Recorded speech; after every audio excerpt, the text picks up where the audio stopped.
Hello students, आज discussion करेंगे mathematical analysis of Bohr's theory. ठीक है, radius, energy, time period, velocity, ये सबको अच्छे से डिस्कशन करेंगे। In previous session we have discussed about the postulates of the Bohr's theory. So first हम डिस्कशन करेंगे radius of the Bohr's orbit. ठीक है, देखो जनरली डेरिवेशन क्या, एंट्रेंस पॉइंट ऑफ व्यू से डेरिवेशन का इतना भी जरूरत नहीं है, रिजल्ट की जरूरत है। ठीक है, लेकिन बोर्ड में जरूरत है हमारा एंट्रेंस, हमारा क्या है डेरिवेशन का। तो मैं ये आपको सजेस्ट करूंगा, आप डेरिवेशन भी सीखते जाइए। ठीक है, देखो क्या है, electron revolve in a circular orbit required centrifugal force is provided by electrostatic force of attraction. देखो ये हमारा इलेक्ट्रोस्टैटिक फोर्स ऑफ अट्रैक्शन होता है, equating both force. As I said, as हम डिस्कशन किए थे, जो फोर्स होता है न्यूक्लियस एंड इलेक्ट्रॉन के बीच में अट्रैक्शन, उसको मान लो electrostatic force is equal to centrifugal force away from the nucleus. ठीक है, तो दोनों फोर्स इक्वल हो गया। ठीक है, सेंट्रीपिटल फोर्स क्या है ये आपने फिजिक्स में अच्छे से डिस्कशन किया होगा। तो ये क्या होता है, mv square by R, mass velocity radius. ये क्या होता है, k Z square by R square. ठीक है, ये दोनों फोर्स आपको फिजिक्स में पता होगा, ये वैल्यू कहां से आया। ठीक है, mv स्क्वायर बाय आर, ये k Z square by R. Rearrange करेंगे तो v स्क्वायर इक्वल्स टू क्या हो जाएगा, v square equals to r को अगर इधर ले जाएंगे r r कैंसिल हो जाएगा एक। ठीक है, तो क्या हो जाएगा, m नीचे आ जाएगा तो k Z square by M R. ठीक है, समझ में आया या नहीं आया बताओ। अरे देखो mv square by R equals to k Z square by R square. हम v स्क्वायर यहाँ रखते हैं, k Z square divide by R square into इसको क्या कर देंगे, इधर आएगा तो मल्टीप्लाई हो जाएगा r बाई एम। ठीक है, तो r r एक r कैंसिल, m रहेगा तो क्या हो गया हमारा k Z square divide by M R. So v square equals to k Z square divide by M R. समझ में आ गया। चलो next, according to Bohr's postulates, Bohr's postulate क्या बोला था, इलेक्ट्रॉन ओनली उस ऑर्बिट में रिवॉल्व करेगा जिस ऑर्बिट में उसका angular momentum that is mvr equals to nh/2π होगा। ठीक है, हाँ जी सर। तो यहाँ पर भी v का वैल्यू निकलता है, तो mvr equals to nh/2π, v equals to क्या हो जाएगा, ये mr यहाँ आ जाएगा nh/2π rn। ठीक है, ना v स्क्वायर इक्वल्स टू क्या हो जाएगा, स्क्वायर कर देंगे तो दोनों साइड हमारा स्क्वायर हो जाएगा, n स्क्वायर a स्क्वायर, ये क्या हो जाएगा 4π square m square r square. ठीक है, समझ में आ गया। पहले हमारा लिखा v square equals to k Z square divide by M R. यहाँ पर क्या लिखा, n square a square by 4π square r square m square. ठीक है, ऑन कंपेयरिंग बोथ इक्वेशन को अगर कंपेयर करेंगे क्या होगा, k Z square divide by M R equals to n square a square by 4π square r square m square. ठीक है, हाँ जी सर। हमें क्या निकालना है, रेडियस। सिर्फ रेडियस को रखते हैं यहाँ पर, बाकी उसको रीअरेंज कर देते हैं। क्या हो जाएगा, तो अगर r को इधर रखेंगे क्या हो जाएगा, n square a square divide by 4π square m k Z square. ठीक है, समझ में नहीं आया, देखो k Z square divide by M R equals to था n square a square divide by 4π square r square m square. ठीक है, r को इधर ले आओ, k Z square sorry r को इधर ले आओ, r स्क्वायर को r स्क्वायर डिवाइड बाय इधर ही रखो r। ठीक है, r को हमें एक साइड में रखना है, इधर ले जाओ n square a square divide by 4π square m square था, ये क्या हो जाएगा m divide by k Z square. ठीक है, समझ में आ गया, या यही होगा ना, हाँ जी सर यही होगा। सो m कैंसिल, क्या बच गया, n square a square divide by 4π square m Z k square. ठीक है, समझ में आ गया, हाँ जी सर।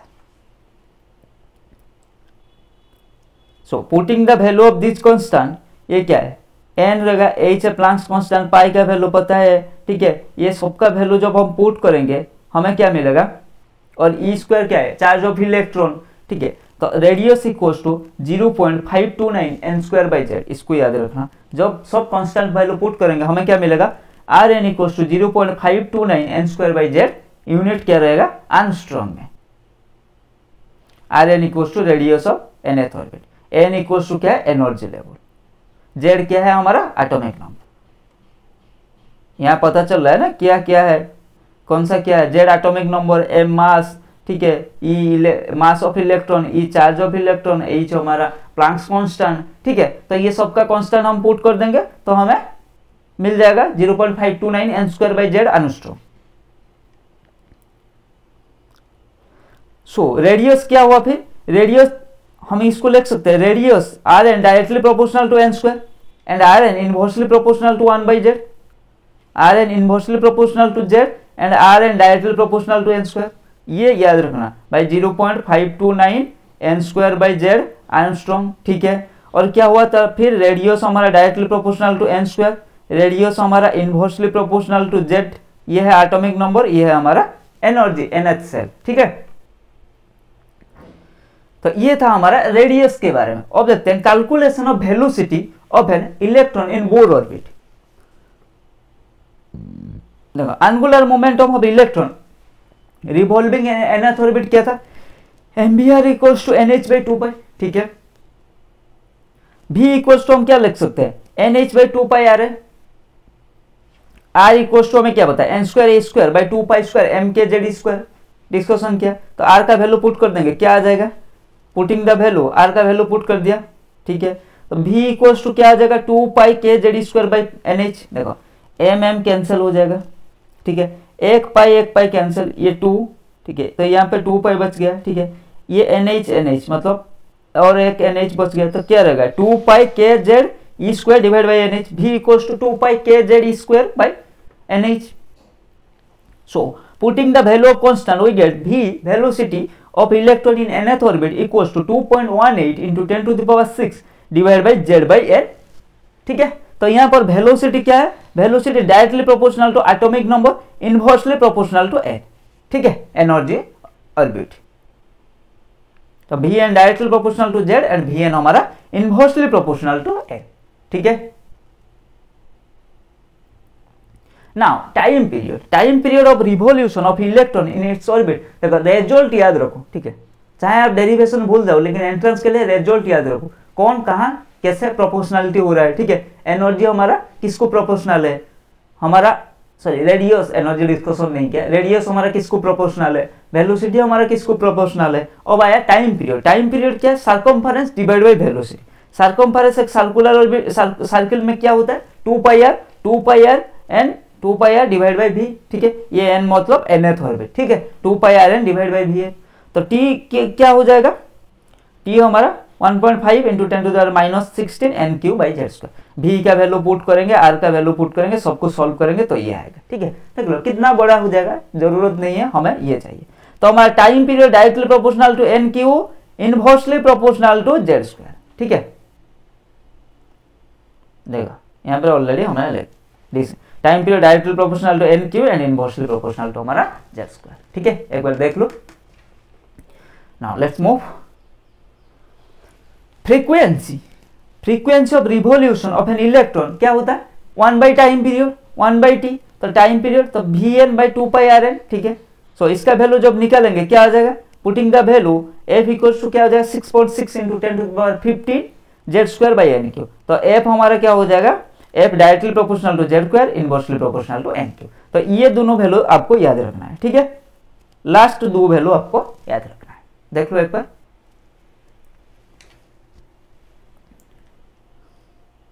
अब आता है calculation of energy of an electron. Total energy of an electron revolving in a particular orbit क्या होता है, kinetic energy plus potential energy, ठीक है। के kinetic energy, P potential energy, T क्या टोटल एनर्जी, ठीक है। तो काइनेटिक एनर्जी क्या होता है, हमें पता है half mv square. Potential energy क्या होगा, minus K Z square by R, ठीक है। सो टोटल एनर्जी क्या हो जाएगा, mv स्क्वायर बाई 2 मतलब half mv square plus K Z square minus K Z square by R, ये होता है potential energy while electron revolve around the nucleus, ठीक है।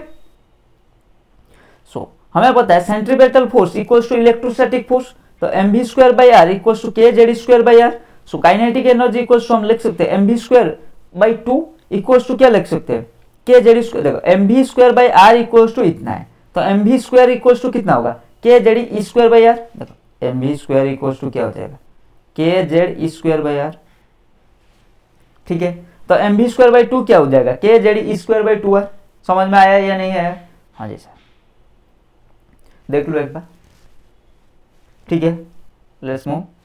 देन हमें पता total energy, kinetic energy, potential energy. अब kinetic energy का वैल्यू पुट कर देंगे, क्या हो जाएगा के जेड स्क्वायर, के Z E square by 2r। Potential energy क्या था minus K Z square by are, तो 2r आर गया, क्या बच गया equal to K Z square by 2r, ठीक है, मतलब 2r नहीं हाफ था, ठीक है, हाफ से 1 गया, हाफ बच गया, माइनस हाफ के जेड स्क्वायर बाई 2r, ठीक है।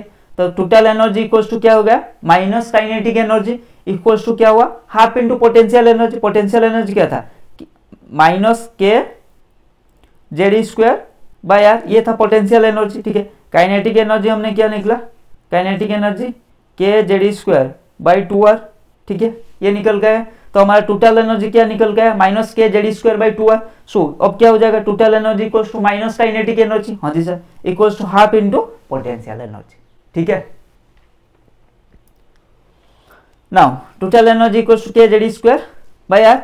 Now substituting the value of R in equation of the total energy, हमने आर का वैल्यू निकाला था क्या N square A square by 2 pi square M Z K E square, ठीक है। इस वैल्यू को पुट कर देंगे, पुट कर दिया, सारे वैल्यू को पुट करने के बाद हमें आंसर क्या निकल गया टोटल एनर्जी, और उसको energy of nth orbit equal to ले सकते हैं minus 13.6 Z square divide by N square.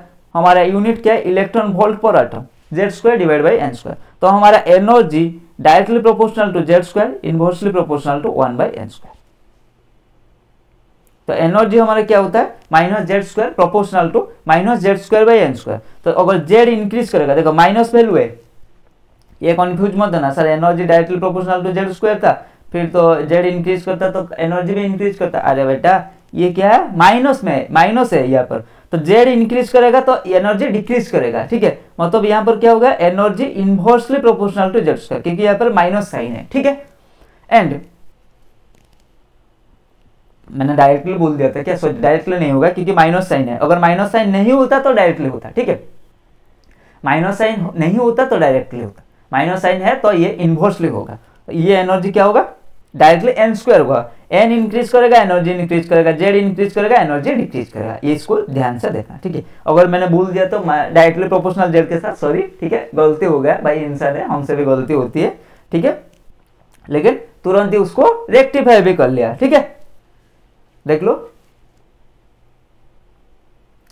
So energy of electron ई के सेल एल एम एन, जैसे एन एन एन का वैल्यू जैसे इंक्रीज करेगा एनर्जी हमारा क्या होगा, हमने देखा एन का वैल्यू इंक्रीज कर रहा है, एन का वैल्यू इंक्रीज कर रहा है तो एनर्जी भी इंक्रीज कर रहा है, ठीक है, इंक्रीज कर। Distance of electron from nucleus increases, हमारा एनर्जी इंक्रीजेस, मतलब एन का वैल्यू इंक्रीज हो रहा है एनर्जी भी इंक्रीज होगा।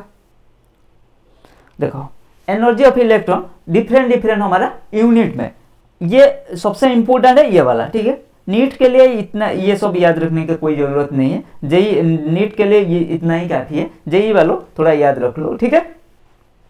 ई एन क्या है minus 13.6 Z square by N square electron volt per atom. E N क्या होता है, अगर एनर्जी चेंज करेंगे मतलब यूनिट चेंज करेंगे और एटम और पर एटम में लेंगे क्या होगा minus 2.18 into 10 to the power minus 11 Z square by N square, ठीक है। अगर किलो जूल पर मोल में लेंगे minus 1313.6 by Z square by N square, ठीक है। अगर और पर एटम में लेंगे minus 2.18 into 10 to the power minus 11 Z square by N square. अगर किलो कैलोरी में लेंगे minus 313.6 divide by Z square by N square, ठीक है।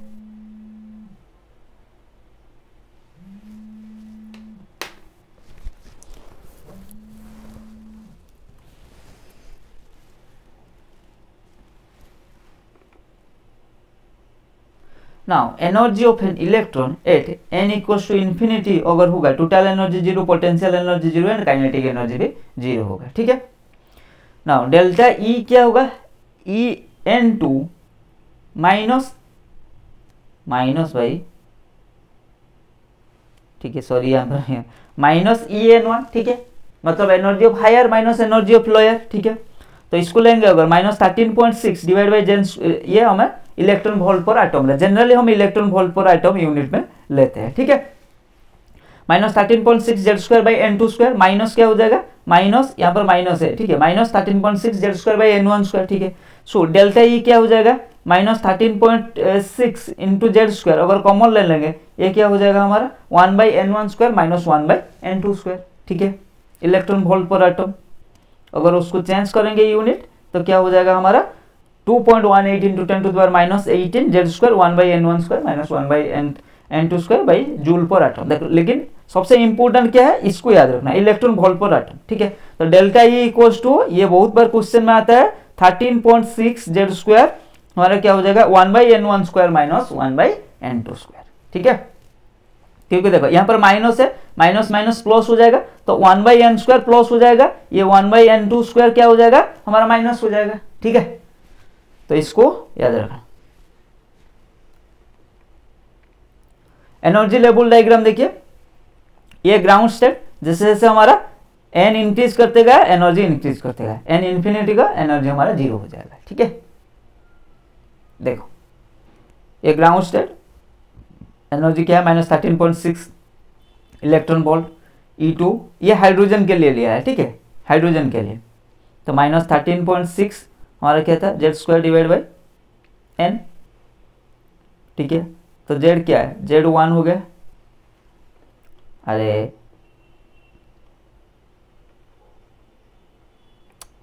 कहाँ गया, Z² डिवाइड बाई n²। हमारा हाइड्रोजन क्या हो जाएगा, हाइड्रोजन के लिए Z क्या है, एटॉमिक नंबर 1 है, सो n इक्वल्स टू 1 जब आएगा, ये सोचो सर ये वैल्यू कहाँ से आएगा, n इक्वल्स टू जब 1 आएगा क्या हो जाएगा -13.6 डिवाइड बाई 1, तो इक्वल्स टू -13.6। ठीक है, जब n इक्वल्स टू 2, देखो n इक्वल्स टू 2 क्या हो जाएगा -13.6 डिवाइड बाई 2², 4। ठीक है, सॉल्व करेंगे कितना आएगा -3.4। जब n इक्वल्स टू 3 हो जाएगा तो -13.6 डिवाइड बाई 9। ठीक है, 4 हो जाएगा -13.6 डिवाइड बाई हमारा 16। ठीक है, 5 हो जाएगा -13.6 डिवाइड बाई 25। ठीक है, हम ये किसके लिए थे, हाइड्रोजन के लिए। ठीक है, हाइड्रोजन के लिए लिया गया, इसीलिए Z इसका 1 हुआ। ठीक है, ये एनर्जी लेवल डायग्राम समझ में आ गया, कैसे कैसे हो रहा है हमारा, जैसे n इंक्रीज करते जाए एनर्जी कैसे डिक्रीज करते जा रहा है। ठीक है, सॉरी एनर्जी इंक्रीज करते जा रहा है, सॉरी माइनस में ये वैल्यू ज्यादा है ना, ये सब माइनस में है ना, माइनस में है, माइनस में है, माइनस में है, माइनस में, ये सबसे लीस्ट वैल्यू है। ठीक है, n इंक्रीज करेगा एनर्जी इंक्रीज करेगा। ठीक है, ये था हाइड्रोजन स्पेक्ट्रम के लिए, हमारा हाइड्रोजन के लिए। ठीक है, क्योंकि हमने हाइड्रोजन के लिए लिया इसलिए ये वैल्यू आया, अगर कोई और एटम के लिए लेते तो Z डिफरेंट हो जाता है ना, हमने हाइड्रोजन के लिए लिया तो Z इक्वल्स टू 1 आया, तो ये सारे वैल्यू हमारा निकल के आ गया। ठीक है, तो ground state of lowest energy state of an atom और आयन, इसको हम क्या बोलते हैं ground state. Ground state energy of hydrogen atom -13.6। देखो हीलियम का क्या हो जाएगा -54.4, कैसे होगा -13.6 Z² डिवाइड बाई n²। ठीक है, हीलियम, हाइड्रोजन, हीलियम, हीलियम का कितना होता है 2, तो यह क्या हो जाएगा -13.6 इंटू 2² 4। ठीक है, आया, इसको सॉल्व करेंगे कितना आएगा -54.4। सर n का आएगा भाई, n इक्वल्स टू 1 है तो डिवाइड बाई 1² 1 होगा। ठीक है, एक्साइटेड स्टेट n मतलब n नॉट इक्वल्स टू 1 होगा। ठीक है, n इक्वल्स टू 2 हमारा क्या बोलेंगे हम फास्ट एक्साइटेड, ये मत n इक्वल्स टू 1 हम ग्राउंड स्टेट लेते हैं। ठीक है, n इक्वल्स टू 0 मत समझ लेना। ठीक है, n इक्वल्स टू 0 लेंगे तो वैल्यू कुछ नहीं आएगा। ठीक है, वैल्यू क्या हो जाएगा एनर्जी इन्फिनिटी आ जाएगा। ठीक है, तो वो पॉसिबल नहीं है, n इक्वल्स टू 1 हमारा ग्राउंड स्टेट होता है, सो n इक्वल्स टू 2 मतलब फास्ट एक्साइटेड स्टेट। ये फास्ट एक्साइटेड स्टेट मतलब n इक्वल्स टू 2, ये बहुत बार कंफ्यूजन होता है, फास्ट एक्साइटेड स्टेट मतलब n equals to 1। First excite नहीं, जितना एक्साइटेड स्टेट बोलोगे ना उसमें +1 ऐड कर देना n का वैल्यू, मतलब फर्स्ट एक्साइटेड स्टेट आप बोल रहे हो तो n के वैल्यू में +1 ऐड करना, n इक्वल्स टू 2 हो जाएगा। फर्स्ट उसमें +1 ऐड करना तो n equals to 2। Second excited state तो 2 में 1 ऐड कर देना, क्या हो जाएगा n इक्वल्स टू 3। ठीक है, सिमिलरली mth एक्साइटेड स्टेट तो n इक्वल्स टू क्या हो जाएगा m+1। जितना एक्साइटेड स्टेट आप बोल रहे n के वैल्यू के लिए उसमें +1 ऐड कर देना। फर्स्ट एक्साइटेड स्टेट आप बोल रहे तो n के लिए फर्स्ट +1 ऐड कर देना 2, तो n equals to 2। Second excited state आप बोल रहे n इक्वल्स टू क्या हो जाएगा, मैंने बोला जितना एक्साइटेड स्टेट आप बोल रहे उसमें +1 ऐड करना 2+1, तो ये क्या हो जाएगा 3। सिमिलरली थर्ड एक्साइटेड स्टेट आप बोल रहे n इक्वल्स टू क्या हो जाएगा 3+1 4। ठीक है, समझ में आ गया। हाँ जी,